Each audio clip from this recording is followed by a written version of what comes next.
хойдын буйны талаар ер нь буддист маягаар гэдэг юм буддийн шний ёсоор хойдын буйныг хийхэд яг юу хийдээ ямар учир жанцантай байдгийг гэдгийг нь асууя гэж бид төр яриа. Тэгээд олон талаас нь сайн асуулаа. Майн сайн шүү. Миний бодлоор ингээд эрхэл хүнд өгмөр санагддаг.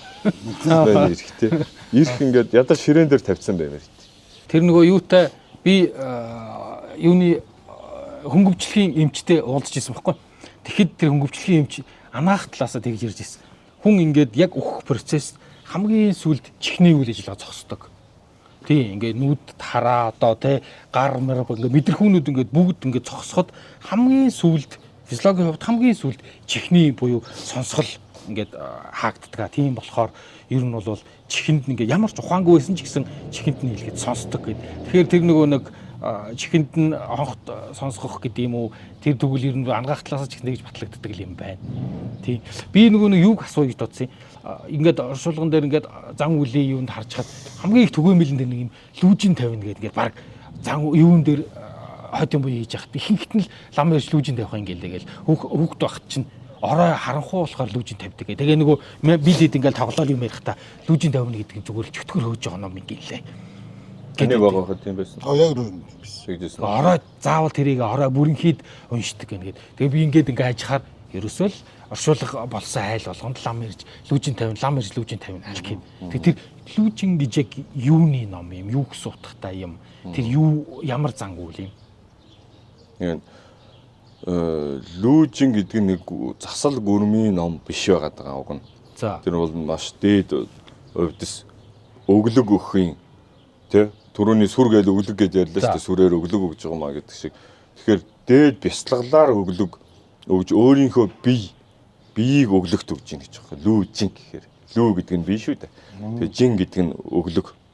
За. Өглөгийн эзэн гэхээр жандаг гэж яриад байгаа шүү дээ. Жандаг гэдэг байгаа чинь жин гэдэг нь өглөг. Тэгэхээр биеэрээ өглөг өгнө гэж хэлж байгаа. Тэгээд тэр биеийн өглөгийг өгж тэр амтныг одоо өөрийнхөө мах цус яс бүх юмараа чөмгийн минь сор юу ил бас үг нь бол гэцүүлдэ. Тийм учраас хамаагүй монголоор бол уншилт байхгүй тэрийг. Тэр хүн айж. Тэгээд тэр муу амттыг үдэш бүрийд хөдөлгөөнтэй байдаг үеийн тохируулаад үдэш дуутахад амар байдаг баг. Нэгдүгээр, хоёрдугаар уншуулж байгаа хүмүүсийн харж болохгүй бас зарим юмнууд байдаг юм гээл. Харж болохгүй. Тийм учраас үдэш бүрийд гэрэл чийд ингээд унтрааж агаад унших энэ төр хамгийн цохимжтой. Тэгээд тэр лүүжингээр тэр талигаачийн талаас ч юм уу талигаачийн эргэн тойрон одоо элдв янзын тийм амтан нэхэл байгаа бол тэр амтан бүхний нэхлийг биеийн өглөгөөр гүйцээж хорогдох юмгүй болгож өгж байгаа нэг тал байгаа. За. Хоёрдугаар нөгөө өглөг хийдий чинэл өгвөл талигаачд төдий чинэл буян учраас лүүжин тавихыг одоо тэгээд. Гэтэ ажил бодлого лүүжин тавих ёстой гэсэн бол тийм ном бол байхгүй. Тийм бол байхгүй. Гэхдээ зарим зурхаач нар бол яг лүүжин тавиулчвал зүгээр юм уу да гэд нэг лүүжин тавиул. Зарим нь болохоор ажил явдлын дотор битгий лүүжин тавиарайч гэж яах шиг ингээд янз хэлж юм л да. Тийм тэгэхээр лүүжин тавиулсаагүй гим гээл айхтар юм байхгүй бах. Лүүжин тавиулсны бас гим байхгүй бах гэж бодож байна. Одоо буян л байгаа. Тийм. Дээр тусмаа ингээд нөгөө хээр тавьсан үед нөгөө амтан тоохгүй байх гэдэг штеп. Авахгүй ингээд далд орохгүй ингээд байгаад байна гэдэг. Тэр үед бол очиод лүүжингийн ламнар очиод лүүжин тавиад тэгээд дараа нь харин арилчиж байгаа асуудлууд бас байна. Лүүжингийн лам нэг юм гүйцэгээд дээ штэ тэр бүхнийг тийм. Лүүжингийн ламнар гэхээр лам болгон лүүжин тавьдаггүй юм байна тийм. Лүүжин гэдэг тэр өвдсийг одоо эхлээд өвдсийг авна.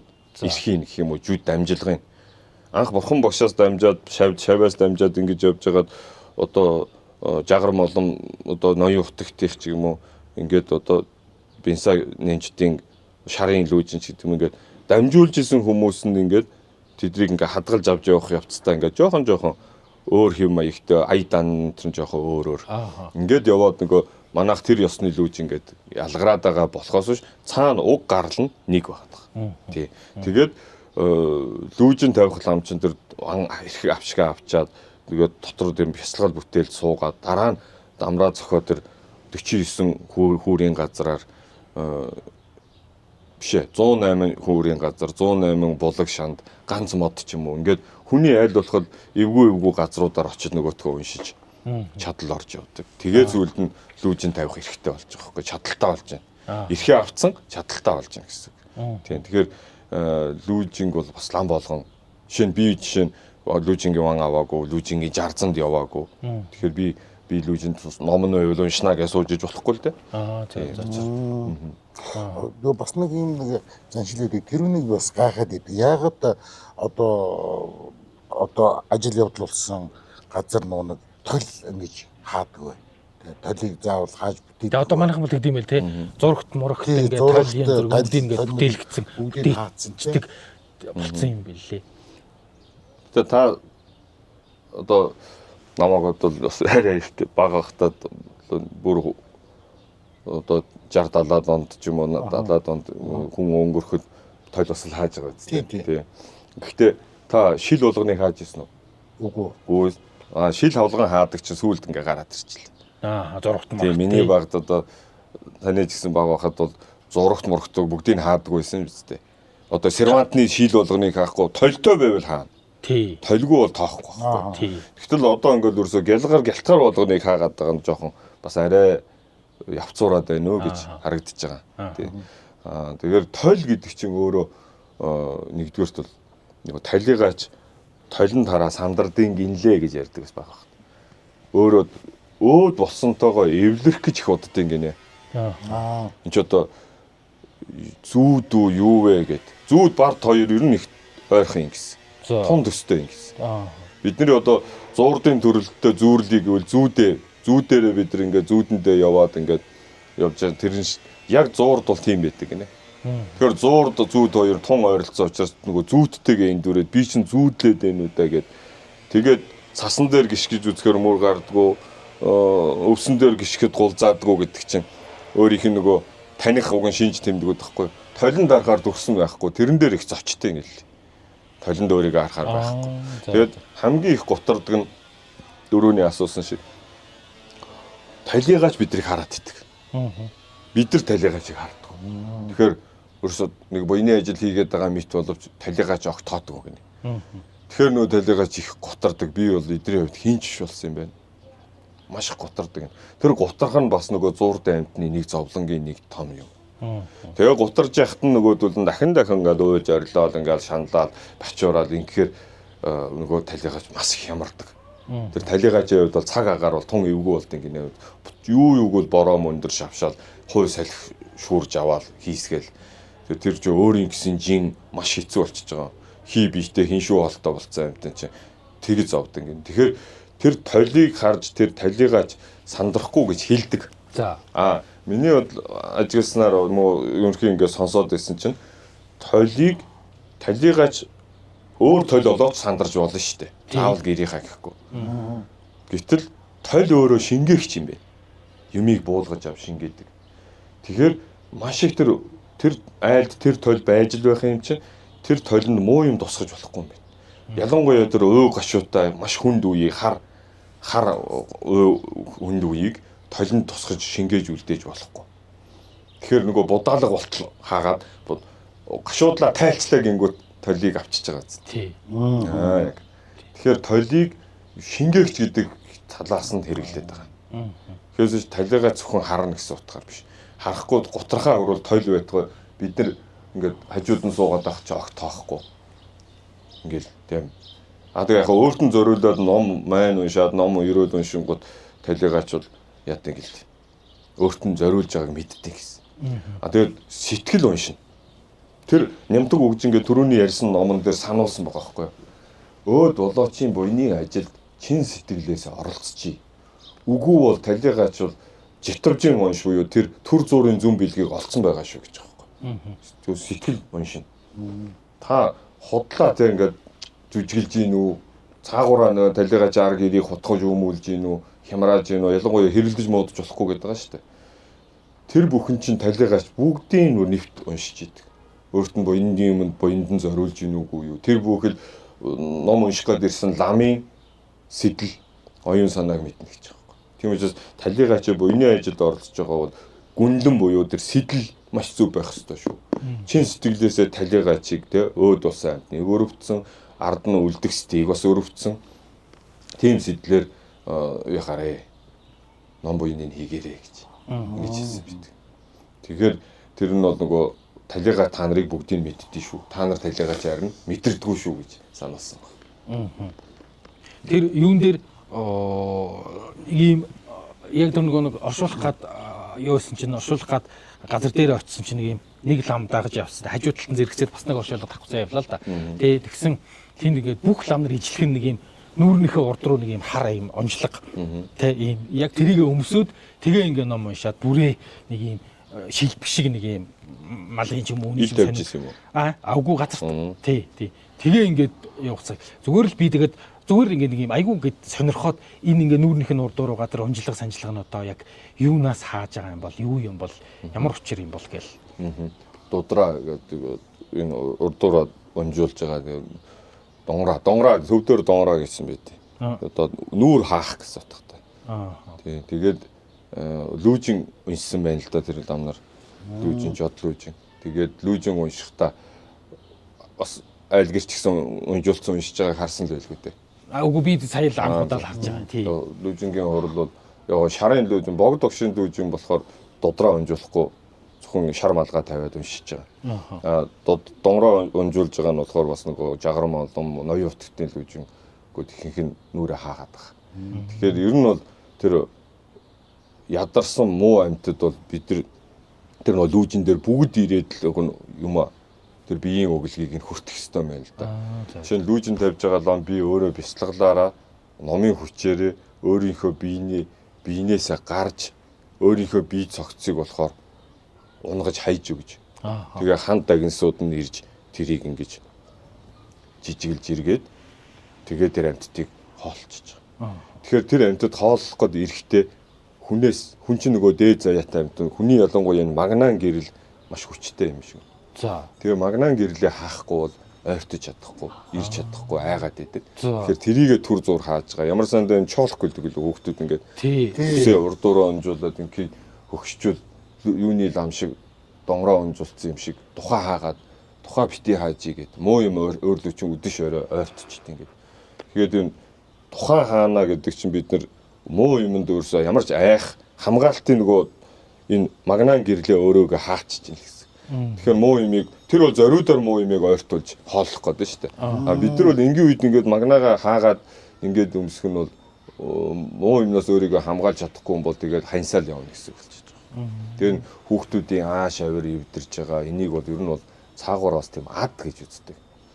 Тэгээд энэ дашранд ярихад бас одоо амиа хорлолт бол тий 100-ны амиа хорлох сэдлийн одоо 100-ны ихэнх хувь нь бол ад байдیں۔ Тэгэхээр хүн чинь тийм бас юу дуусчих гэхгүй шүү дээ энэ жан дээр. Гэтэл тэр адаас болоод өгөхөө сайхан юмгүй юм шиг бодогдоод. Тэ өгчүүл өстой ингээл өстой бүгдийн одоо нөгөө хэлий гэсэн юм ойлгуулчаад харамсуулаад өөрөө ингээл цаашаа яваад өг. Тэгэл одоо ингээл сайхан газар ингээл энэ амьдрал зовлонтой байгаа. Мэдээж бачуураа зовоол одоо амиа орлож шүү дээ. Энэ зовлонтой байгаа бүхнийг энд нь ингээд дуусгаа цэг тавиад ингээд цаашаа явлаа гэж боддог. Тэр бодол маш хүчтэй орж ирж амиа орлох шийдэл 100% хүргэж байгаа нь ад юм гэсэн. Тэг хөх ирсэд үхэх шиг сайхан юм байх. Үсрэхгээ зогсож байгаа тэр доошоо тэр өндөр давхар аимшигтай биш. Харин бүр ингээд деважинд ингээд нисээд очих юм шиг санагдуулна гэж байна шүү дээ. Бүр амиа орлох гээд болсон хүмүүсийн яриа байдаг төвлөдөө. Одоо 1959 онд эрхчлөө тусгаар тогтнолоо алдаал хүмүүс маш их ярих юмарч маш олон хүүхсийг л алуулсан ч их би амиа орлсон ч их. Тэгэхээр тэрэн дотроос амиа орлох гээд болсон хүмүүс нь барах юм. Ер нь бол тийм ад байд юм байна. Үсрэх гэж байгаа гад хисаа гэж чинь зүгээр л тэгэл үүл манаа бүрхсэн нуг тэр деважин байна гэж харагдчихсан. Тэгээ за өгөхөөс өмнө нөгөө сүжиг нь аварж байгаа байхгүй. Өгөхөөс өмнө багш ядамдаа нэг залбирчий дагаад багштаа залбирчаад амандаа маань уншичаад тэгэл үсрэх гэсэн чинь нөгөө гой үзэгдэл байхгүй болчихсон. Аимшигтай 99 хад асаг хурц хаднууд харагдсан. Тэгээд чи юу их гэж байна гэдэг бодол орж ирсэн гэж байгаа. Тэгээд зарим нь болохоор ерөөсө бараг л олсон бэлэн олдоод байсан гэдэг. Адар таазна. Шоронд одоо юуных нь олос өгөхөд үдээсийн хүртэл авч явах чинь амиа орлоо гэж бодоход бүр олос хүртэл өөрөө гарч олдоод байсан гэж. Тэгэхээр тэгээ нөгөө үн чинь бас нэг ингээд өгөхийнхөө өмнө багштаа нэг залбирчаад өгөхийдээ гэж бас л залбираад ингээд нөгөө олос олтгоо буцаад олтгоо болсон гэж. Эргээд. Тэгэхээр одоо өгөхэд бол ерөөсөө 100% тусалдаг нөхдүүд байна. Өгөхөө сайхан юмгүй бодогдуулдаг. Энэ тэгэхээр одоо Монгол бол 10 жилийн өмнө дэлхий дээр амиа орлолтоор хүн амтай харьцуулаад штэ. Амиа орлолтоор 5 чагсаж исэн. Одоо бол ерөнхий 3-т ороод ирлээ гэж. Тэгэхээр энэ бол бид нар бол маш одоо бодох сэдв шүү.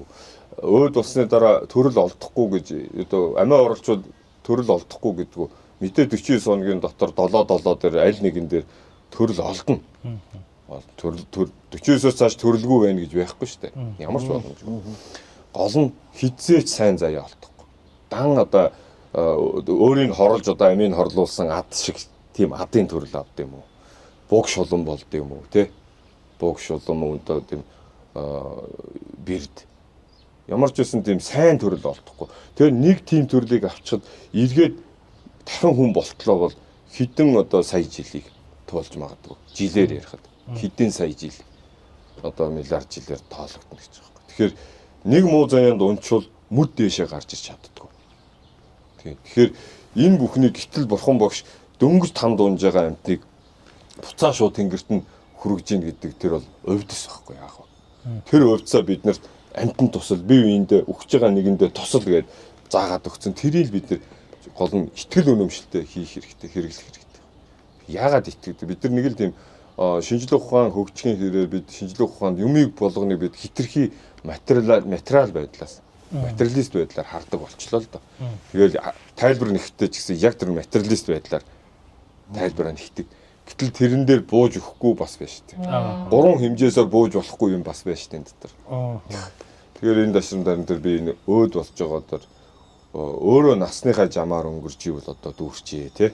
Үнэхээр богино настай хүн байж болно шүү дээ. Тэгээд насаа дутуу наслах, насаа илүү наслах гэж одоо шинжээн дээр гарч байгааг яагаад гардаг тухай зурхаач нар ярьсан тийм үү. Тэгээд зан үйл буян ном, засал номоо сайн хийлгээд байгаа хүн ер нь нэг дутуу насалж байгаа сонсогдохгүй байна. Өнгөрсний дараа аль дээр өнгөрч байсан юм бэ штэ гэж харагдаж байгаа чинь. Тэгэхээр энэ засал номоо хийлгчээд байвал хүн нэг жоохон сүжигтэй байвал ер нь нэг тийм буруутахгүй юм шүү гэж бодогдож байгаа. Тэгээд энэ амиа хорлолтыг маш сайн бодоорой одоо залуучууд амьдралд гутарж болно. Өгчмээр үе одоо хинд янаагүй боогод хүчил те нөгөө боож өхмээр гэдэг үг байдаг шүү дээ. Боож өгшихад гэдэг чинь бүр өхүүл өгчмээр санагдсан үе хүнд тийм үе зөндөө гарч бодсон шүү дээ. Тэгэхээр тэр бол ад юм бэ. Ер нь бол ад их адалдаг. Тэгэхээр хүүхэд залуучууд одоо энэ нүүр магнаага хаагаад тэгээд ингээд үдэш орой элдв янзын хүнтэй энэ тэнд ингээд явах нь яг хүний эрхэлтэй. Гэхдээ адын юм ингээд өөртөө ойртоо тэгээд бидний нүдэнд харагдахгүй. Гэтэл тэр хүүхдийн зан авирт ингээд нөлөөлөөл ингээд сонин байдал гараад байгаа юм нөлөөлд юм шиг. Өгчүүд гэж ярьдаг шүү дээ. Адын бодол гэж тий. Адын бодол нэрээ тэгж хэлдэг шүү дээ. Адын бодол. Аав ээж нэг хонгон дээр аваад өгөхөр юм уу? Тий суран ташуурын юу авчихад бол ээж аав бас тэр адыг бол нэг нэлээд холдуулж чаддаг хүмүүс гинэ. Тэгэхээр бас домноод ч хамаагүй. Одоо яг хүүхч ухтаа зод байр гэж ярьж байгаа юм шиг болооч одоо нэг домдог ядаж мандад жишээ нэг ташуур өгж байгаа юм чи бүр хүүхдээ ингээд заяа ядаж домнжи. Тэр нэг ээж ав зодох нь гэдэг нэг айнгууд зэрс гингүүд нөгөө адалж исэн юм чи хүн дээрээ. Тэгээд нэг гүвэд ингээд жоохон хорсгоод өгөнгүүд нөгөө юм чинь нисээд алга болж байгаа юм. Энэ тэр адыг үргээх нэг зан үйл дом маягийн зүйл байгаад байгаа байхгүй юу. Тийм учраас тэрийг бол нэг амар зодлоо хүүхдэн ч гэсэн намайг би зодуулж өссөн гэхгүйгээр харин ч одоо чойномгоо ч гэсэн аав минь надад энэ ухаарлыг тэр нөгөө сурам зэрэг сурам бүссэнтэйгээ хамт бүсээрээ дамжуулаад надад шингээж өгчтэй гэж аавыгаа нөгөө дурссан байдаг шүү дээ. Ээж аавдаа зодуулснаа тэр тийм амар харгас хэрцгий маягаар зодддгүү тийм үү. Бас нэг тийм зодуур байна. Үнэхээр нэг хүүхдээ хэтрүүлээ зодддаг муухай арх уугаад хүүхдээгээ байнгын тэр нөгөө одоо нөгөө дарамт тийм хүчирхийлэл байлгадаг айлд бол тэр хуулийг хэрэглэх хэрэгтэй. Хүүхдийн хүчирхийлэлд хандах хэрэгтэй. Тэгвэл ингээд нэг хүүхдээ ингээд болохгүй байхад нэг хорсгоод тэр төдийг бол бас арай ялгаж салгаж үзмээр байгаа. Бид нар дээр нэг сурвалжлагч ирсэн Америкаас. Тэр монголчууд хүүхдээ яаж хүмүүжүүлдэг вэ гэж. Тэр судлаач болохоор Европ болон Америк руу эцэг ихээ хөнөөсөн ч юм уу одоо их эвгүй хэрэгүүд их гарсан юм байна. Тэгээ Монгол болон энэ Аз руу байдгүй гинэ. Бараг байдгүй. Маш ховор гэж шүү дээ. Одоо тэр дөөлөн болдог үстэй тэр чинь юу гэсэн илүү. Ууж шүү. Тэгээ ижигээ хөнөөсөн хүн гараал ягаа тэр өөрөө шорон зайлууд өнгөрөхдөө ээжээ гэж өглөө гэж бичигдчихсэн дээ. Тэгэхээр Монголд бол энэ онцгой тохиолдол. Гэтэл Америк болон Европод яагаад энгийн үзэгдэл болсон юм бэ? Байдаг юм. Хүүхдэн ч гэсэн би ээжигээ үзэн яддаг. Би аавыгаа үзэн ядна гэдэг үгийг бид нэр хэрэгжилж өссөн үү юу? Үзсэн үү багтаа? Үзэн ядах гэдэг чинь. Тэгэхээр энэ нөгөө соёлын хүмүүжлийн том зааг ялгаа гараад ирж байгаа. Тэгээ энэ нөгөө дорн дахин руу буддизм ямар нэгэн ийм өөр хэв маягаар яаж хүмүүжүүлээд байна гэдэг дээр бид нар хүүхдийн эрхийг дээдлэн мэдээж. Гэхдээ нэг болохгүй юмн дээр хүүхдээ хонгыг хорсгоод өгөхийг бол хүүхдийн хүчирхийлэл дууддаг. Тийм л байсан. Одоо яг хуу танаа хуулийг дөөрөөгаад манайхан бол тийм болж эхэлж гин гэжэлсэн байхгүй. Тэр чинь нэлээд олон жил юм. Тэгээд хүүхэд ээж аваасаа айж хүндэлж өсдөг. Том болоод ээж аваасаа айхгүй ч гэсэн аягууцж хүндэлж ээж аваагаа ачин санж хүндэлж өсдөг. Өтөлд юм аа гэж. Тэгэж ялгааг нь хэлсэн чинь нэрээ наа чинь их юу юм бэ шүү гэж. Манай Аз дорн Европ өрөнд орн хоёрын ялгаа маш том хүмүүжлийн ялгаа харагдаж байна гэж тэр хөөцсөн. Тэгэхээр одоо буцаад гол сэдвүүрийг орё л да. Нөгөө хүмүүсээс ирсэн асуултан дээр жишээн дээр за тэр яг өөд болох үед нь яад юм бэ гэдэг түрүүн дээр хонх дуургадаг учрыг хэлчихлээ тийм ээ. Тэгээд тэр өөд болсны дараа яг лүүжин тавих ч юм уу энэ зан үйлүүд бол ер нь бол ийм нутгийн газар ёс зарим жоохон өөр байдаг л да. Тий. Тэгээд энэ манай Эрдэнэзуугийн хамб, хувилгаан хамблам одоо шадвд орж гэдэг хүн энэ бүгдийг бас нэг имхэлсэн юм билээ. Тэгэхээр өөд болоочдын зан үйлийг яасан. Одоо ингээл газар гуйхтай энийг уншуул зүгээр шүү ингэж гуугаарай энэ төр гээл тэгээд одоо муу гариг учрал энэ төрлийг ингэж хаагаарэ гээл тэгээд энэ одоо гар хөл салгах нөгөө өгсөн амьдын гар салгах бол ийм маш энгийн хялбархан тэгээд ингэж хийгээрэй гэд тэгээд заацсан байгаа байхгүй энэ дээр. Тэр гурван гүрэм гэдэг нь юунд тухай ном юм? Гурван гүрэм нь бол ерөнхийдөө гурван гүрэм уншуулаарай гэдэг. Засал болгоны суурь гэж үздэг юм да. Гурван гэдэг гурав гэж юу хэлж юм гэхээр дарих, цагаан шүхэрт ширнэн. За. Энэ гурвыг нийлүүлээ гүрэм намсан буюу гурван гүрэм гэж. За. Тий.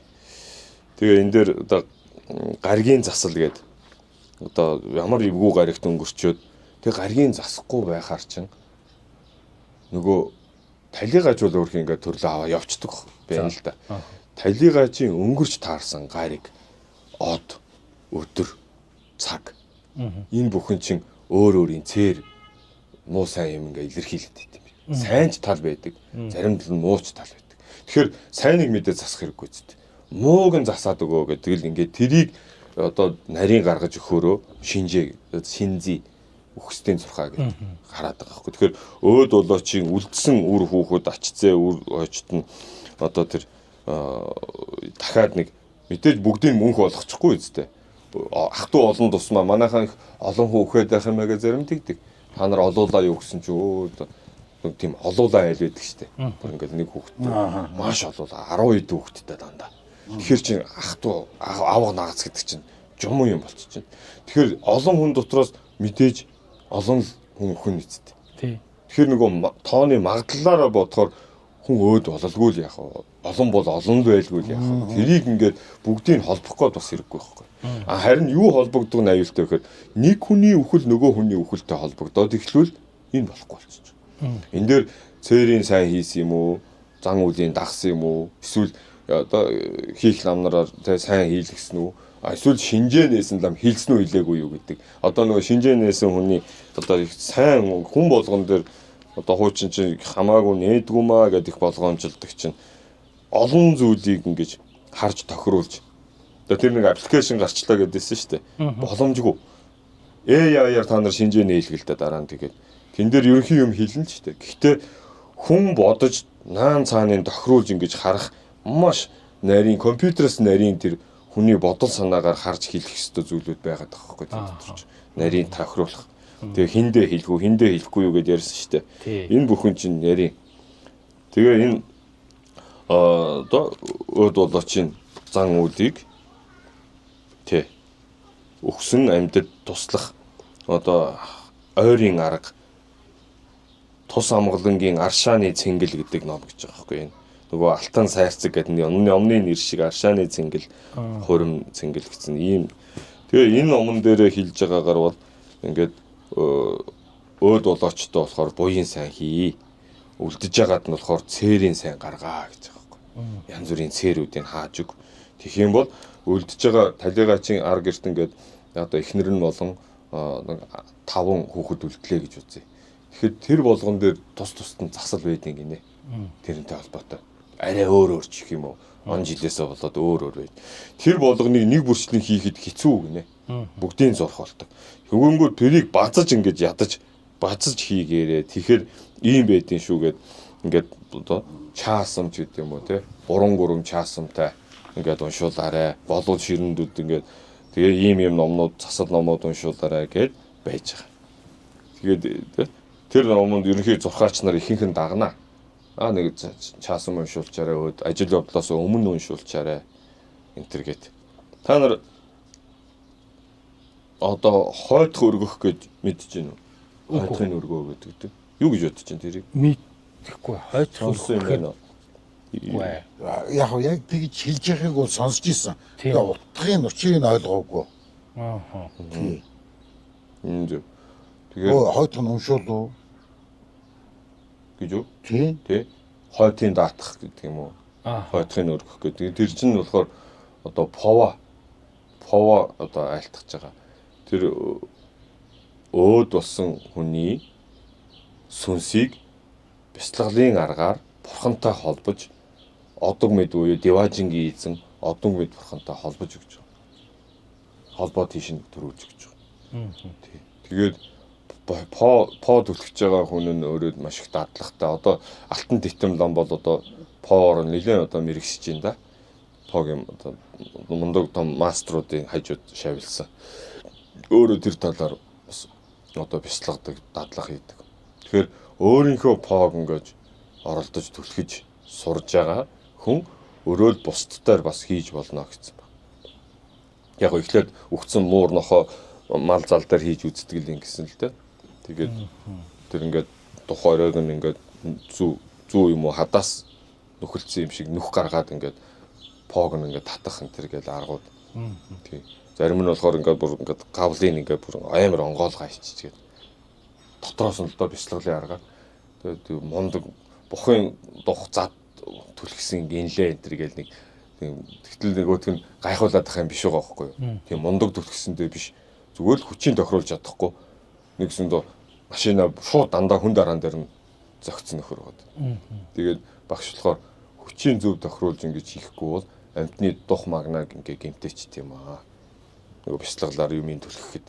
Тэгэхээр по буюу тэр пова юулах гэсэн утгатай. Эндээс тийш нь юулж өгч байгаа байхгүй. Юулна. Тэр ямар ч хилэнцтэн байсан. Одоо үйл заяа нь одоо тавилан заяагаараа бол шууд доошоо явах тийм заяатай амьтныг номын хүчээр дээш нь төрүүлж болд юм аа гэдэг. Тэр юу вэ гэсэн чинь по хойтох. Тэгэхээр хойтхыг зүгээр нэг одоо араас нь ном уншаа ерөөл уншвал би ч чадна. Тийм үү? Хойтох түлхнэ гэдэг чинь чадaltaй бас хүмүүс байх хэрэгтэй байна. Тэгэхээр яг ийм юм болж таарсан шүү дээ. Тэгэхээр одоо за нэг авилагч нэг муу нөхөр байлаа гэж бодъё те. Хулгай хийсэн нөхөр байлаа гэж бодъё те. Тэгэх юм бол тэгэл номын хүчээр бол дээдрлээ олоод авах нь шүү дээ. Пого төлөхгүй лээ. Пого төлөхгүй. Болох байдлаар ойлгоод те. Өөрөө ч гэсэн по төлөхдөг байж болно шүү дээ. Оролддог. Тэгэхээр нөгөө үүлийн өрийг одоо цуцалж байгаа юм биш. За. Тий. За. Зүгээр тэр хүний яг дараагийн төрлийг л төр зур засаад өгч байгаа. Одоо биднэрт ингээд бидний үүл гэдэг бол бүр ингээд үйлдэлсэн их идэлсэн цөөхөн байж байгаа байхгүй. Идлээгүй маш их байж байгаа. Тэн дотор бидний одоо хамгийн үзэн ядаж байгаа муухай хүн хэн байж болох вэ? За түүхэнд гарсан хүнээс хамгийн муухай нүгэл хийсэн. За Гитлер. За 20 Сталин 20 сая хүний амьтаа холбоотой тийм үү. Гитлер чинь тэрнээс олон байгаа. Тий. Тэгэхээр тэр олон хүнийг алсан хүн Гитлер тэгвэл би нэг төрөлдөө Гитлер шиг явсан байж болно шүү дээ. Миний одоо тэндээс анх төрөл авсан гэсэн юм байхгүй байхгүй. Эхлэл гэж байдаг хамгийн аимшигтай. Бүр анх тэнд төрөл авжээ гэдэг нь байхгүй гэдэг. Тэр одоогор бид нар бодооч санаанд орохгүй. Хамгийн наандаж өндөг нь эхлээ гарах уу, дахиад эхлээ гарах уу гэд хоёул өндөг дахианы эхлийг олоход л олохгүй шүү дээ. Тий. Тэгэхэд юу хүний төрлийн заяаны эхлийг олох. Тэгэхээр биний тэр төрөл дотор би эзэн богд Чингис хаан шиг явсан ч үе байгаа надад. Тэ? Гитлер шиг явсан ч үе байгаа. Бүр одоо сайхан буянтаа өглөгч хаан болоод юм уу харц төвшмөл хинж байсан мэт бүх төрлүүд байгаа надад. Би танд маш олон удаа унж үтсэн. Миний одоо тэр би баттай байхгүй. Миний авсан төрлүүд дотроос хугацааны хувьд хамгийн их нь хаана их өнгөрөөсөн бэ гэхэд там бэр дадуус 3 дээр хамгийн хугацаагаа өнгөрөөцсөн байгаа. Тэгээд яг хүн асур тэнгэр гээд сайн заяанд оцсон тооны хувьд цөөхөн хугацааны хувьд цөөхөн болчихж байгаа. Яг тэнгэр их урт настай гэдэг л дээ. Гэхдээ хүн гэхэд одоо ядж хахад хамгийн богино настай хүн манай Замбуудын хүмүүс. Тэ 100хан наслна гэж та хамгийн дээдл нь 100хан наслж. 100хан гэж голлож хэлсэн учраас манай өмнөх бурхан багшийн өмнөх үеийн бурхан 20 мянга насалж явах үеийн бурхан гэж. Тийм домог тийм. Тэ. Тэгээд тэрний өмнөх одоо 10 мянган үеийн нас байж байна. Тэгээд бурхан багш гэсэн чинь бурхан багшийн дараагийнх майдрын 90 үед 80 мянга наслах хэрэгтэй. Тэгэхээр 20 мянга 80 мянгийн дунд гинт огцсон бүр эцсийн цэг рүүгээ бууцсан 100хан нас гэж байгаа. Тийм сонин юм эргэлтийн үе юм дэлхий дээр. Дэлхийн одоо хүн төрлөختний 90 үед бол хамгийн богино наслтыг бид нар үзэж байгаа байхгүй одоо. Ихтэн хэрнээ хамгийн хурдан бурхан болох үе бас байна гэж байгаа энэ. Давуу тал нь. За. Тий. Тэгэхээр маш хурдан гигээрсэн хүн бол бүх үйл хилэнцээ арилгаж чаддаг. Нөгөө үүлүүд нөгөө болсроогүй надад одоо хүлээсэн миний дараа төрлөө там бэр дадгуусан төрөх заяа, тэнгэр төрөх заяанууд ингээд илбэг байж ятал. Мэдээж муу нь илүү байгаад байхгүй юу? Магадлал маш өндөр шүү. 197% муу заяан төрөх магадлалтай, 103% сайн заяан төрөх магадлалтай. Тэр 3% сайн заяан дээр чинь ажиллаж өгч байгаа байхгүй. Нөгөө сэтэл өхгүй юм бодол сэтэл тэгээд өөд болоочийн хойтхыг дааж байгаа тэр хойдын буйнч. Тэр ашиглаж өгч байгаа. Тэгэхээр нөгөө 97% хилэнцийн нүглийн асуудал цуцлагдаагүй шүү. Хүлээж байгаа. Дараа дахиад та хизээж тэрийг идэх боломжтой байж байна.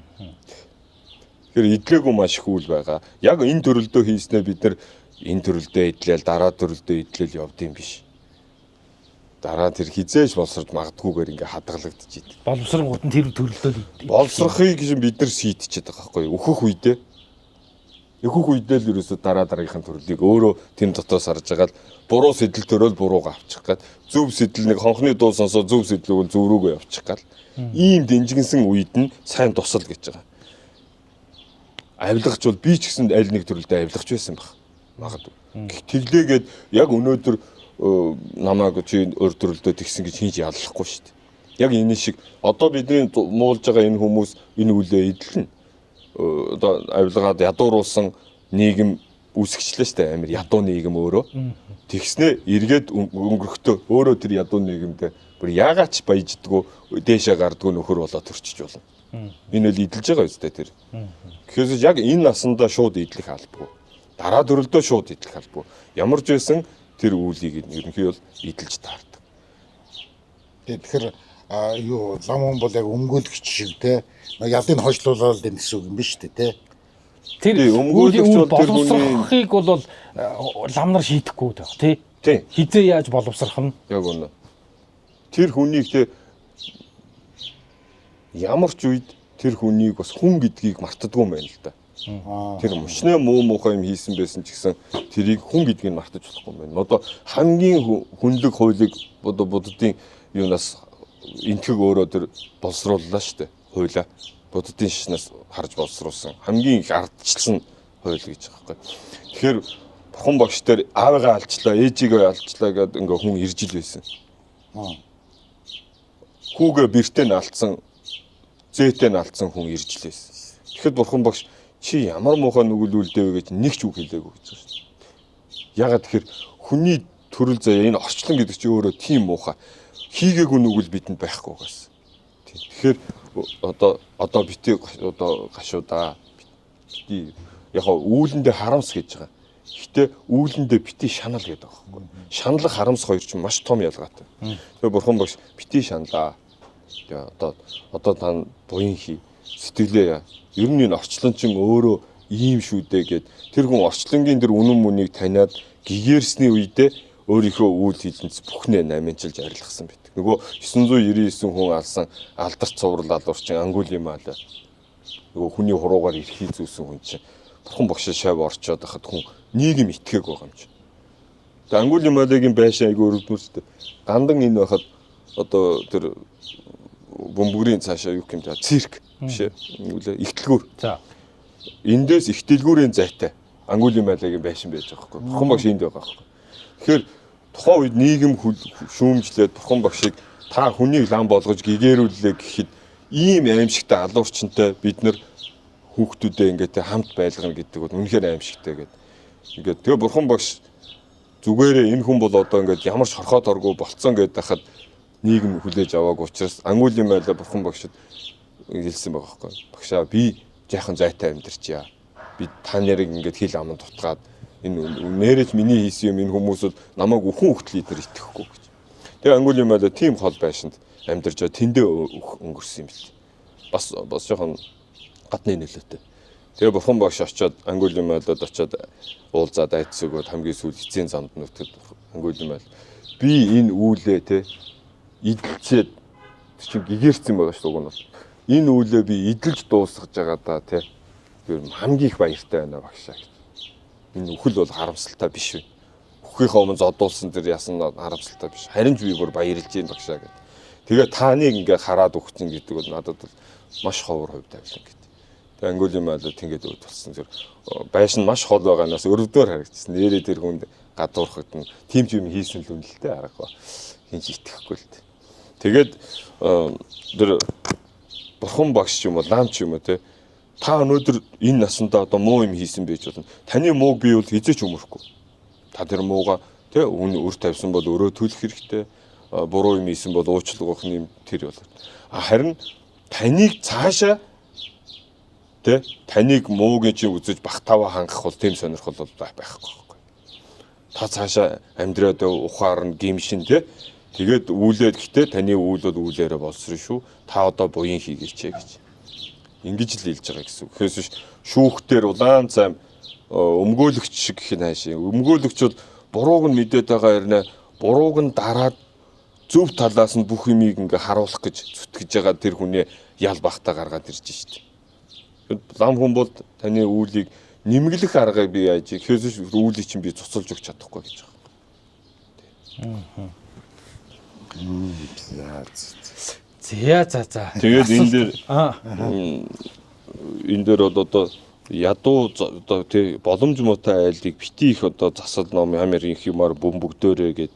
Тэгээд одоо нэг ядаж ингээд уншаад ингэчүүл одоо тий 3 гурмын уншаад өгч гэдэг юм уу сайхан ёроол уншаад тэгээд тэр талигачийн магнат дээр ийм тавиад зүрхэн дээр нь сосор ормын сүрэнхөр тавиад орой дээр нь сүнжиндэн гадар 5 тогтоол тэгээд логтог үүргийг одоо дийлгэр хураангуй аль нь чамаагүй хийгээд тэгээд дөр ясны чог гэдэг нэг чандралсан хүн дээр ясан чог байгаа.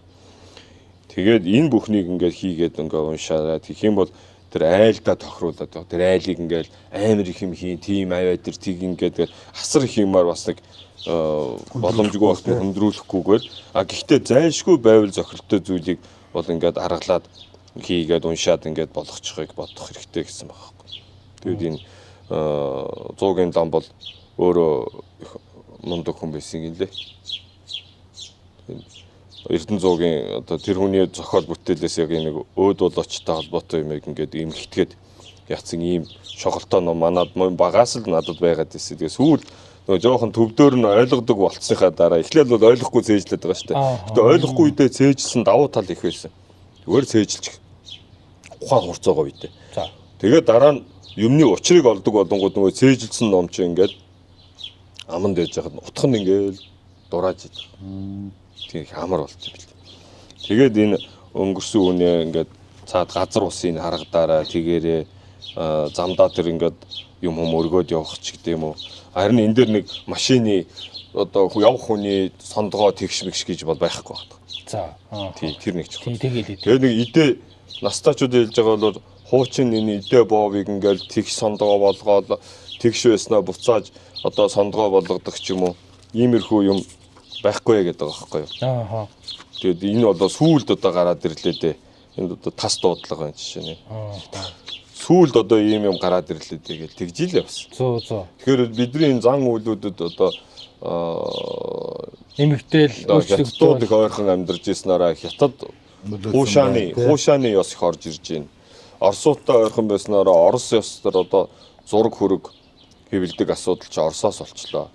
Тэр харахгүй мэйл л дээ. Энэ дээр нөгөө бунд хорол урд нь барьж ингээ шарилын урд барьж гараад байгаа. Бунд хорлын араас шарил явж байна. Очихтоож тэгж байна. Буцахтаа ч гэсэн бунд хорлоо барьсан чигээр бунд хорлоо тавьсан чигээрээ гэрлүүгээ юм уу тэр будаалга болж байгаа газар ирж байгаа. Тэгэхээр тэр бунд хорлчин бурхан 3 бурхан байгаа ши язгуурын 3 бурхантай. Манчар, Очирван, Жанрасыг 3. Тэгээд тэр доошоогоо тэр бусад одоо гариг однуудын бүгднгийнхэн симбол чагжууд нь байж байгаа. Тэгээд тэр дүрстүүдийг тэр бүхний ингээд цаг зүгийн цээрүүдийн ингээ хаагаад тэр чинь шарил аваад гарлаа яг ямар цаг ямар минутын нарийн тооцоолж болохгүй байгаа. Ерөнхий цаг яриад байгаа. Тэгээ гарлаа хөдлөлөө нөгөө тэр зүг рүүгээ ингээд хандаал дугуйн эргэлээл гэж байгаа. Тэгээд явж ил шууд өөр тийшээ эргээл ингээд зүг мүг хамаагүй болох гэдэг шүү дээ. Тэр болгоны цээрийг хааж өгч чинь тэр бунд хорол явж байна. Буцаад ирэхэд бунд хорол чинь бас бамбаа нь болж өгч байна эргээл. Тэгтэл нөгөө бунд орлыг чинь 1930-аад оноос хориглолчих. Тэгэнгүүт харин нөгөө Сталин Ленины зургийг тавиад зул өргүүл харин юм хэлэхгүй шинжтэй. Тэгэнгүүт нь манайхан талигачийн зургийг тавихад урдан зул өргөж штэ. Тэрний цаана юу нуухцсан бэ? Тэр зургийн цаана болохгүй юм нууж байгаа байхгүй. Сайндаа зураг өрг бүтээлгээгүй.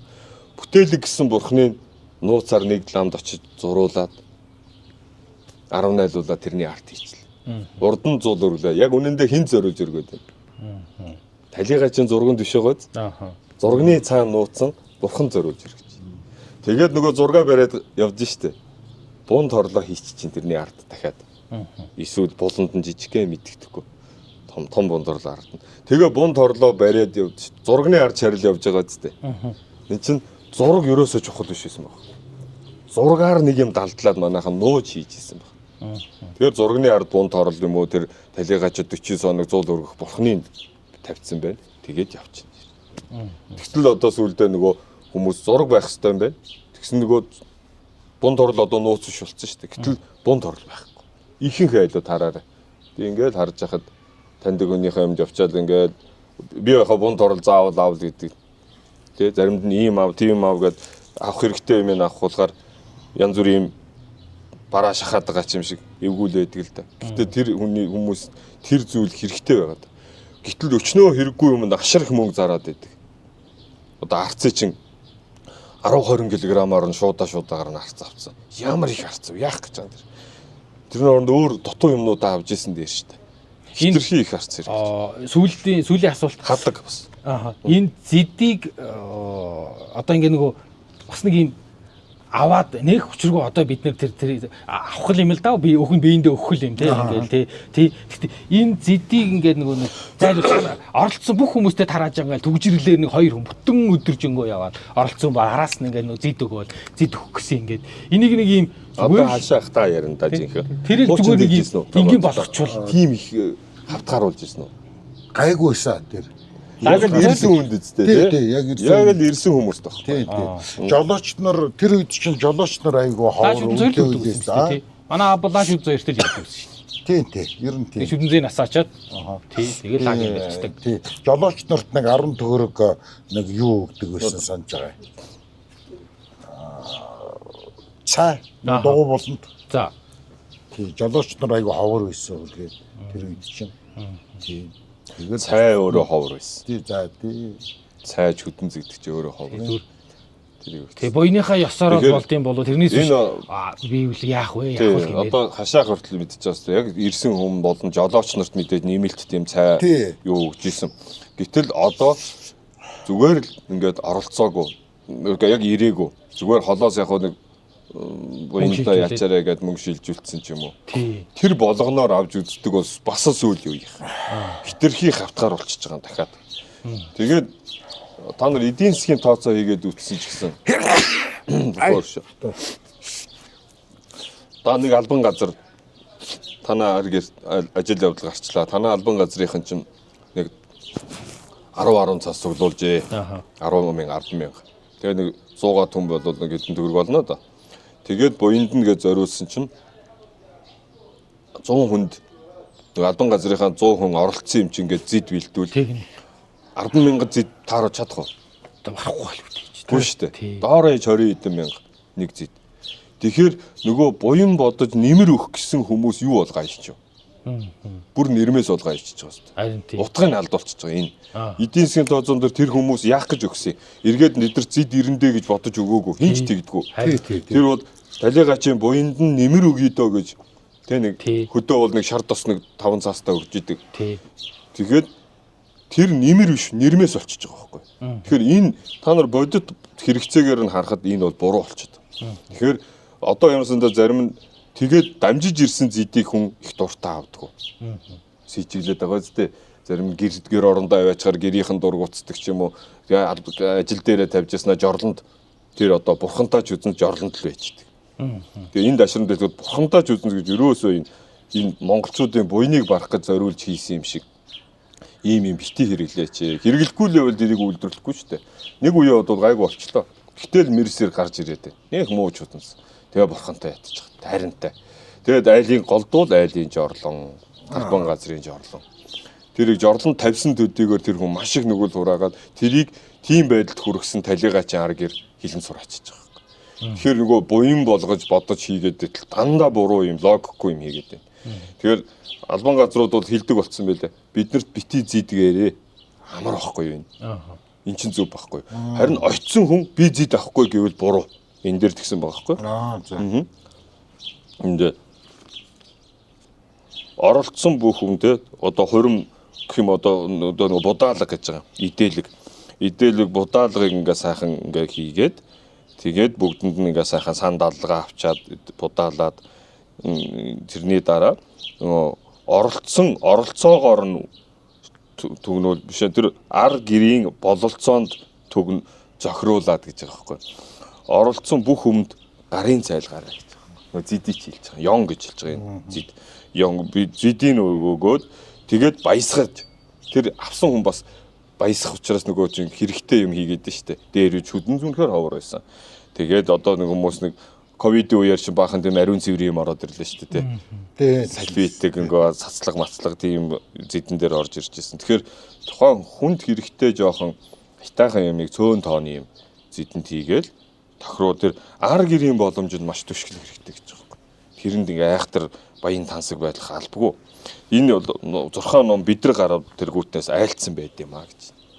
Энэ дэр тэгээд тэгвэл нөгөө үлдгэсэд болон өөд болоочийн үлзий дэмбэрэл нөгөө буянд оролцсон хүмүүсийн цаашдын барилдлага их сайхан болно гэсэн мэт. Дашаа шива тамжид дарав дэшээ цэдэр дашаа гондос. Тэгэхээр энэ бол одоо номон дээрээ бол зүгээр зэрэг оролцсон хүмүүсийн оролцоон түшиглэж тэр хүний ар гэрийн бололцоон түшиглэж хийн. Тэгэхээр нөгөө шарил үүрсэн хүн гингүүт арай жоохон илүү байх тухай байж байгаа.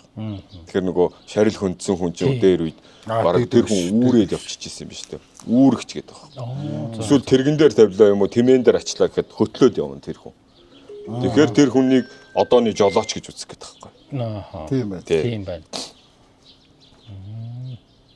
Яг зөв асуулт байна наа чи ингээд хүмүүс нэг зэдэн дээр хитрхи ингээд хавтгаараад зайлвал би ажил явдлын дараа асар их өртөө үлдэж байгаа айл харж ирсэн. Маш хэцүү. Тэр бол одоо бид нар энэ аливаа зан үйлийг ингэж хавтгааруулах юм уу хитрхи ингэж явцуу ингээд гажууд болгоснаас болоод бид тийм өөрсдөө том алдагдал хүлээх гэдэг. Тэгэхээр маш энгийн байсан. Дээр үуч одоо бүр будаалган ч гэсэн энгийн сайхан. Бүх хүн яваад ирэл явах ч олон хүн явдаг юм байна шүү дээ. Юун тэгш сондгоо. Нэг зурхаач нөгөө шарил хөндсөн нөгөө хөтлж байгаа хүн тэгээд өргөлцөх хүн 3 4 хүн. Тэгээ очиод үстэй ахтай байвал үстэй ахыг ингэж хяргаал тэндийн шатаагаал даажсэн таавыг шатаагаал нөгөө нүцгэн шахуу дээр нь жоохон салхи гарангууд хийсгэр болгож чулуу тавиал ингээ хээр тавь. Биеийн тослоод жоохон чамар гурил замбаа цацаад. Тэгээд лам нь лүүжи өстой жинхэнэ лүүжин ч юм уу эсвэл лүүжингийн юуны дуудлага хийгээд тасын дуудлага дамраар дуудаад ганлан үлээгээд тэгээд бүр итэрч байгаа юм. Эрэхт нөгөө гэрийнхэн л одоо ард бол харин арзааж байгаа юм жинхэнэ. Тийшээ явхан цөөхөн үлдэх нь их байна гэсэн үг байхгүй. Тэгэл одоо болохоор эсэргээр ир юмгүй ингээд бүгд явдаг л болчлоо л да. Тэгээс бүр 50 машин тэгэн хүн тэр их нүр сүртэй байхыг одоо яагаад тэгж бодоод байгаа хүмүүсээ л бас дороо байхгүй бусдаасаа доор орчвол муу хийчлээ буйны ажлыг муу хийчлээ гэж бодох гэдэг. Гэтэл буйны ажлыг үнэхээр муу хийж байгаа айл бол тэр майн уншихгүй. Өөрөөсөө майн уншдаггүй, ном уншдаггүй, буян номонд юм зардаггүй. Нэг л юм материалыг өмрүүл ингээл хамаг мөнгөний цацаа тэгээд буян номонд нь одоо сайхан дээдс багш нар хойтхын өргөчөө. Тэгээд хурал номуудад ингээд 7 хоног дээр нь ингээд одоо чинь хайлан хурж ин тэ. Хайлангийн одоо лам нар гүнзэг энэ жил 47 гэлэн гисэл хурж ш. Тэгэхээр 47 үний хоолт хэд болно гэдээ ганданд байж байгаа чинь хайлангийн нэг өдрийг нь даачаа. Нэг өдрийг би даачаа гэл ингээл хийх боломжтой байна. Тэгээд одоо ерөөл номууд уншуулаад сүр сайн тавиад майн сайн уншаад одоо удахгүй майны бүтээл эхэлж байна. Тэр майны бүтээлд ингээд өөд усаа айдын ар гэр бол одоо илхээ бариад ирмээр байгаа байхгүй. Тэгээ ирээ суугаад майны бүтээлд орцвол дөнчүүр майн уншилцсан буян хурах гэдэг юм л да. Одоо энэ 8 сарын 20-оос 20-доор эхлэх байхаа. Байна. Маш залгсан уу? Гандан дээр. Тэгэхээр энэ одоо зэдний асуудлыг байна. Тэр идэ будаа хитрхи юм одоо найр хөрөн болж байгаа шиг хитрхи тийм тансаг байх албагүй юм байна. Тэгээ боломжоор даруухан тэр ажил явдал оролцсон хүмүүс тэр бирээсийг ингээд яг ингээд эхлээд нөгөө будаалга гэдэг утгаар нь тэр цагаан юм амсаад бирээсийн идээд тэгжээ дараа нь тэр одоо тэр элдв бензин закусаг хоол унд руу ормоор юм шиг байгаа. Тийм тэр болгоныг лам нь хилээд байх утгагүй л тийм учраас ингээд харж байхад бол хүмүүс бирээснээс нэг бараг л амсахгүй байх зарим. Шууд өлсөөл нөгөө өөрөөр өлөн хосон явцсан байгаа шүү дээ. Ирээд шууд одоо цайгаа угаал тэр салаад закусаг руу махта хоол руу шууд орчиж байгаа харагдаж байна. Тэгэхээр нөгөө будаалга байсан. Тэр зөвхөн будаа чанаал болчихж исэн юм шиг байна шүү дээ. Би тийм айл харж исэн хөдөө маш энгийн. Будаа чанаа бирээс игээд нөгөө хүнсний бор цаас исэн да. Исэн сахар боодог байсан. Тэр бор цаасанд ингээд хөрхөн боогоод бүх хүнд ингээд боталтай бирээс өгөөл. Тэгэл будаалал цай амсцгаагаал. Тэгээ лам нь санд алгаа аваад. Тэгэл болчихж байгаа харагдчихсан. Тийм маш энгийн хялбар сайхан болж. Тэгтэл одоо маш нүсэр хийгээд тэгээд нөгөө зид гэдэг дээр амар маш их одоо зарлага гаргаад тэгээд яг ах トゥ олуулаа ингээд нэг хариу инвитиг туслаад байна л да. Гэтэл яг тусалж байгаа хүмүүс нь хөдөө харж хахад нэг жоохон бас шар тос биш юм аа нөгөө одоо эндгийн орчин цагийн модны тос. Тэр тоснуудыг ингээд барьцсан. Нэг 5,000 10,000 сайн да. Сайн их л бол 20,000. Тэгээд нөгөө айл бол ерөөсө буйны юм цуглаж чадахгүй харагдаж байгаа. Эдний хэсгийг харах. Тэгээд дараа нөгөө зид зинхэн дээр болохоор асар их юм болоод идэ будаа ингээл ойр авийн дэлгүүрүүдээсээ зээлцсэн. Тэгээд буйны ажил дуусахад баахан дэлгүүр дээр тооцоод тавьчихж байгаа тийм. Яаж төлөх юм мэдэхгүй жаас. Тэгэхээр бол хитрхи ингээд нэг хөндрүүлээд явцуурууд нөгөө амьдыгаа хөндрүүлээ. Ялангуяа ар гэрийн хүнд байдалд оруулсан буйны ажил хийж болохгүй байна. Тийм. Яаж ч тийм. Одоо жишээ нь хөдөө нутагт нь оршуулнаа. Нутагт нь таньдаг хүн нэгч байхгүй болсон. Ах トゥ амаат нь байх. Гэтэл нутагт нь яана гэд нэгэнд дуурцсан. Тэгэл одоо тийхээс гээл нөгөөдөл чинь магадгүй талигаач өөрөө амьдтаа тэгээ хилцсэн ч гэж магадгүй. Гэтэл яг хүний нутагт нэрээ өөрийн нутагт ясаа гэж хэлдэг л дээ. Гэтэл яг хаана үхэж таарна бас тэр газар нь оршуулах нь бас тавилан гэж бас хэлдэв бил. Тэгэхээр Улаанбаатарт ягаад өнгөрсөн бол энэ хавьдаа оршуулчих болж байна. Нутаг руу нь оршуулж байгаа гэхдээ тэр буйны жолооч нар ярьж байгаа зарим айл ингээд бүр яг ингээд гонгийн яг нөгөө 20 км-ийн урттай хөдөө аваа явчих. Наандаж өөр хангаа 430 км 20 км урттай яа. Зондоо зогсож болохгүй гэж байгаа. За нөгөө жолооч бол баларсан байгаа хгүй. Тэгнэ гэж мдээгүй эсмээ жолооч аваагүй. 20 км хурдтай яваа зогсож болдгоо, шээж болдгоо, ам өлсөд цангаад байдаг, нойр нь үрээд байдаг. Бүр өстө бүр аргаа ядаад компанийн захирал нөгөө буйныхын захирал нь чи надтай уцаар яриад ингээ хоёлаа юу ч хамаагүй яриад явъя ядаж наад одоо буйны айлыг чи яалтай байлаа гэд. Тэгж хүмнийг бол тамалж очсон байгаа байхгүй. Тэгээ яг нэг гарын цайлгаа 100 цаас өгсөн байгаа. Тэгэхдээ тэр хүн бол би амьдралдаа тгий тамлуулж үзээгүй гэж. Тэгэхээр буйны ажил амьд хүнийг тамалж болдог байхгүй. Тэгээ багш нар тэгж явах их дургу. Хүнийг зовоолгүйхэн буйны ажиллаа хийчээрээ. Хөдөө гадаа хол нутаг руу нэрээ авч явах гэж байгаа юм бол зүгээр л явдаг хурдаар нь яв. Замдаа зогс визас ууж ид хүнийг сайхан ундалж яв. Харин нөгөө овоог өвөө тэр нутаг нугу ус мус гатлах үедээ бол нэг жоохон өргөж барих юмтай явмаар юм шиг байлээ. Бунд орлоо тавьж явах хэрэгтэй. Иймэрхүү зээрүүдийг хийгээд явах хэрэгтэй. Тэгэхээр бид нэр одоо сая бол холдоо нөгөө юу нэ те буйны ажил гэдгийг хүмүүс хоёр янзаар харах хэрэгтэй байдаг байхгүй. Өөд болоочтой бид нар юу хийлээ? Хийв үлдгэсдтэй яаж цээрийг гаргаж чинь. Цээргүй болгож чинь. Энэ хоёрыг салгаж ойлгох хэрэгтэй. Тэгэхгүй нэг болохоор эсвэл зөвхөн үлдгэстэй бодоод ингээд өөд болоочийг орхичдаг. Өөд болооч гэдгээ шарилаа гэж бодоод идэг. Гэтэл шарил бол тайлаа тавьсан хувцас.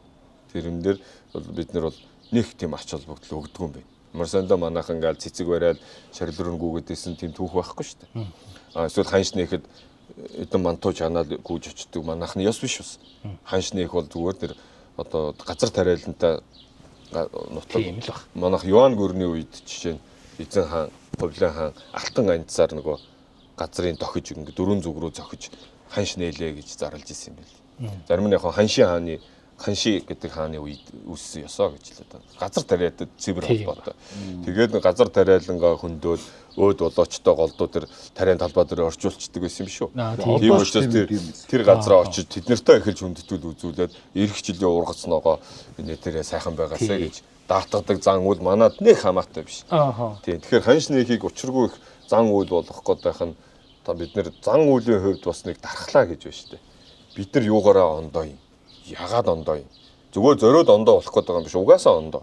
Манай Монголын зурхаа төгс буян зурхаа хойшоогоо байгальдаалаа урагшаага цагаан хэрэм хоорондох газар нутгаас од гаригаа ажигласан тооцоолсон зурхаа байхгүй юу? Тийм. Зурхаа тий. Тэгэхээр өөр газрынхтай зөржүүлэн хамаагүй. Тэгтэл нөгөө хуучин хил хязгаар ярьж байгаа хэвээр байгальдаалаа урагшаа цагаан хэрэм хүртэл Монголын газар нутаг байжээ. Тэгээд тэндээс үтсэн зурхааг цогс буянтын зурхаа гэж хэлнэ гэж. Тийм. Ламингийг. Тэгээд амьдын зурхаа байталж өөд бол нэг нь өөд болчингууд үхсдийн зурхаа шинзий болоо хувирчиж. Тэгээд шинзий дээрээ өөд болоочтой та нар ямар буян хийвэл зохистой хэлж өгч байгаа. Гэхдээ шинжээн дээр хитгэн ном хэлдэг шүү. Шинжээн дээр маш цөөхөн хэлдэг. Цааш буйнын тэр ламаар хилүүлэхгүй өөрөөсөө хийдэг байх хэрэгтэй. Би бол гандан дээр одоо өөр шинжээн дээр бичсэн номн дээр ийм ном нэмээд бичүүлье гэж ингээд өөрөөсдийнхөө хатуу хамаатандаа бол би боломжийг мэдчихэж байгаа шүү дээ. Эдрийг бичүүлчээрээ гэх. Тэгээд нэг яхаа одоо 40 хоног дотор уншаад гүйцэх юм билээ. Нэг 300-400 мянган төгрөгийн ном болж исэн. Тэгэхэд нэг бичүүлчий тэр чинь 40 хоног дотор бүрэн уншигдаад ингээд хурал ном нь нэр нь ороод босч байгаа болж байгаа байхгүй ямар. Тэгэхгүй ингээд заахад 7 хоног дээр бичүүлэх номуудыг бас яагаад заагаад өгчтэй. Тэгээд одоо та нар майн сайн унших юм байна. Үлгэрийн далаа монголоор сайхан унших юм байна. Уншаарай. Орой болгон сүрээ тавиарай. Тэгээд эргэлттэй өдөр нь бол харин өглөө өдөр оройгүй сүрээ тавьчих гэж байгаа. Тийм. Ийм аягаар. Тэгээд майн уншихын тухайг ерөөсөө бид нар нэг сэтгэлээ тайлгаруулаад ингээд нэг майн унших нэг тийм зан үйл гэж бодоод. Майн үйл маш том боо юм. Тэгээд майныг бурхан багш айлдахдаа бурхан бүгдийн зүрхэн тарин шиг айлцсан байна. Энэ бол жангараасаг бурхан буюу бид бүхний миний хүртэл бурхан болсон шалтгаан бол жангараасагтай холбоотой юм аа гэдэг бурхан багш. Жангараасагийн бод сэтгэлийг би сэтгэлдээ оруулж иж зүрхэндээ оруулж иж би бурхан болсон юм аа. Тэгэхээр энэ жангараасгийн тарин бол бурхны зүрхний тарь, бурхан бүгдийн зүрхийн тарь гэж хэлж болно гэж байгаа. Тэгээд Самдуу Рамбучи майны ачтаар хэлэхдээ нэг майн уншихад ганг мөрний илсийг 16 тоонд үржүүлсэнтэй. Тэнцэх бурхтын тарныг уншсантай тийм. Зүрхэн тарныг уншсан шиг болно. Одоо нэг умманы бодмих. Тий. Ерөөсөө майн гэдэг чинь майны бодмих юм шүү дээ. Тарин гэвэл олон янз байж болно. Тэгээд бурхан багшийн өөрийнх нь тарин өмнөний мөний махан мөний суухаг уншихад хүний нэг галвын хилэнцгийг харилах гэж байгаа юм. Нэг галууд бид нар хичнээн төрөл авсан байж болно. Тэр оронд юу ч хийсэн байж магадгүй. Тэр бүхнийг нэмгэлж арилгаж өгөхөд бурхан багшийн тарин нэг удаа хэлэгдэж штэ. Тэгэхэд ийм их хүч нэг иймхэн богинохоо авианаас гарна гэж юу гэж бид нар эргэлзэж байгаа. Одоо бидний тарих нөгөө материалист байдалтууд бид нар кодлуулчаад байгаагийн гол шалтгаан юм байна. Итгэж өгөхгүй.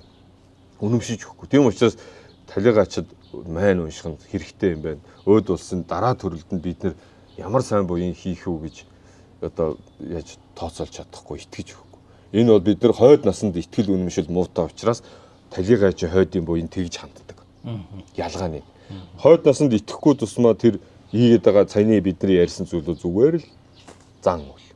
Бараг сэтгэлээ одоо тайтгаруулж байгаа мó хаашаа. Хэрвээ хойд наснд итгэж ивэл бид үнэхээр уцар учиртай юм. Талигаачид хийж байгаа буюу тэр 7 хоногуд ямар чухал юм. Тэгээд 7 дахь 49 хоног бол эцсийн хугацаа. Зүгээр л эцсийн хугацаа. Тэгээд одоо 49 хоногоо хурааж нэг цугладаг тийм хүмүүс. Яг л буйны ажил хөдөөлүүлчихэл буйны ажил сайхан болчлоо гэж тайвширдаг л бидний хамгийн том алдаа. Тэрийг бид нар бол одоо жинхэнэ буйны ажлууд эхэлж байна. Яг талигаачийн шарилыг ингээд алтан хөрсөнд нь оршуулчлаа. Одоо талигач өөрөө хайчиж байгаа вэ? Тэрэнд бид нар яа туслах вэ гэдгээ бодож үлдэх.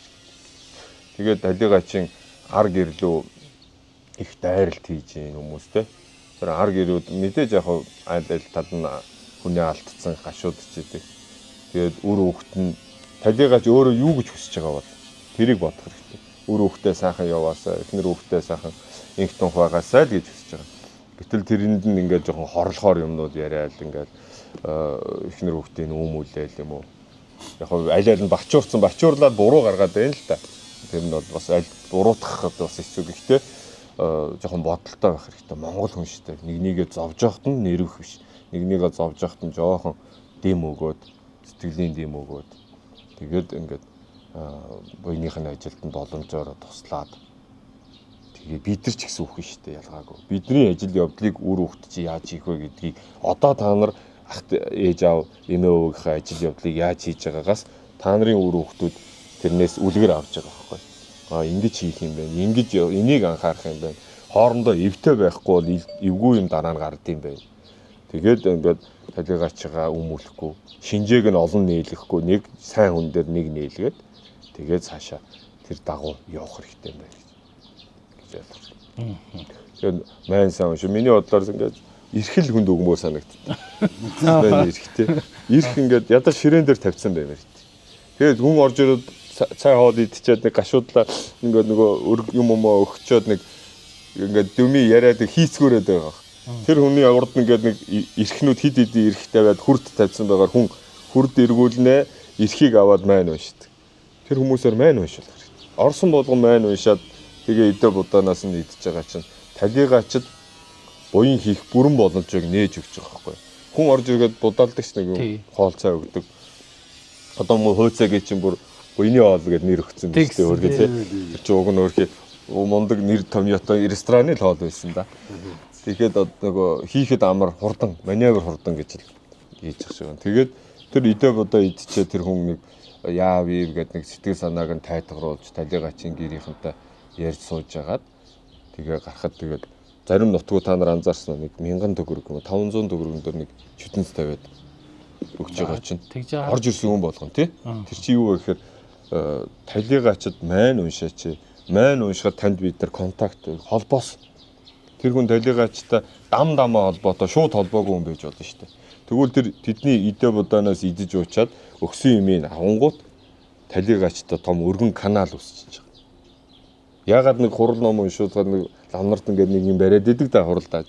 Тэр чинь нэг ямар нэг юм өгөх гээд байгаа байхгүй. Тэр нь талигаачийн ар гэрээс талигаачтай тэр уншиж байгаа ном буян хийж байгаа хүмүүсийг лам нарыг болон энгийн хүмүүсийг холбож өгч байгаа.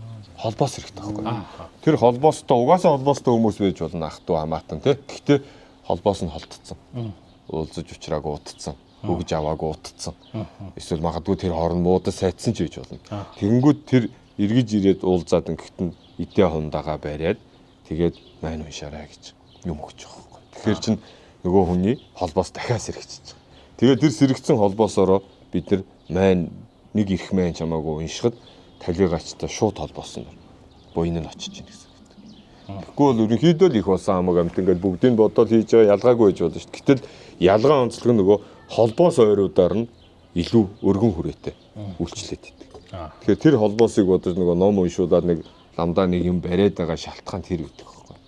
Энэ хурал тэр талигаач зөвхөн зориулагдаагүй байж болно. Нийт өөд болооч байж болно. Гэтэл тэр дундаас өөрийнхөө талигаачтай холбоосыг илүү тавьж өгч нөгөө хүмүүс буйн. За сайхан ярилцлаа. Асуумаа зөндөөл байгаа байх энийг яриад дуусахгүй. Гэхдээ гол юмаа та ингээд нэг ялгаа онцлогийг мэдээд тий. Тэгээд нэгээд хүн зан үйл биш юм яа. Энд чинь цаана ийм учир утга бодтой. Тэдний хувьд дэндүү бодтой байхгүй. Бидний хувьд бол хийсвэр харагдаад байна одоо. Бид нар өөхөх үед харин нөгөө зүйлийг үнэхээр бодтой байсныг мэдрэх. Тийм л. За баярлалаа. За баярлалаа танд. Тий, дэлгэрэнгүй сайхан ярилцлаа. Тий. Тэгээд бидэд хайтын буйны талаар ер нь энэ буддист маягаар гэдэг юм уу буддийн шний ёсоор хайтын буйныг хийхэд яг юу хийдээ, ямар учир жанцантай байдгийг гэдгийг нь асууя гэж бид төр яриа. Тэгээд олон талаас нь сайн асуулаа. Тий, сайхан тайлбарууд авлаа. Бараг л асуулт тавиулахгүй бага яриа хэлсэн байна. Зүгээр. Гоё байлаа. Тий. За баярлалаа. За дараагийн дугаараар эргээд уулзъя.